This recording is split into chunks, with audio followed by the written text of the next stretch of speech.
ஆனந்தி, புதுக்கோட்டை அரசு மருத்துவக் கல்லூரியில் அதிகாலை 4:30 மணி அளவில் திடீரென்று ஒரு அறையில் தீ விபத்து ஏற்பட்டிருக்கிறது. தகவல் துறையினர் மற்றும் காவல்துறையினர் சம்பவ இடத்துக்கு வந்து தற்போது தீயை கட்டுப்படுத்தியுள்ளனர்.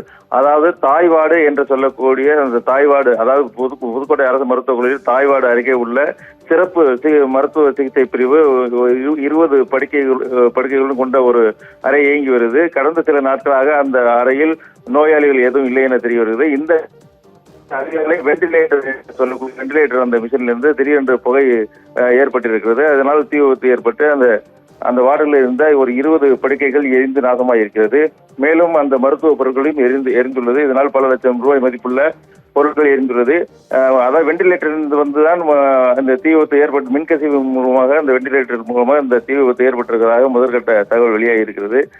ஒருவேளை இந்த அறையில் ஏற்கனவே நோயாளிகள் சிகிச்சை பெற்று வந்த பின்பு அந்த அறையில் உள்ள மிஷின்களை ஆஃப் செய்யாமல் போனதான் இது ஒரு தீ விபத்துக்கு காரணமாக இருக்கலாம் என்ற கோணத்திலும் தற்போது விசாரணை நடைபெற்று வருகிறது.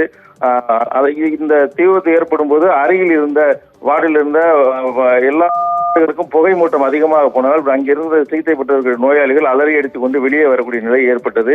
இதையடுத்து தீயணைப்பு துறை நீண்ட நேரம் போராட்டத்துக்கு பிறகு அங்க இருக்கிற அந்த புகையெல்லாம் வெளியேற்றி பிரச்சனையை சரி செய்த பிறகுதான் நோயாளிகள் மீண்டும் அந்த வார்டுகளில் அனுமதிக்கப்பட்டிருக்கின்றனர். இந்த சம்பவம் குறித்து மருத்துவத்துறை அதிகாரிகள் தொடர்ந்து விசாரணை நடத்தி வருகின்றனர். ஆனந்தி.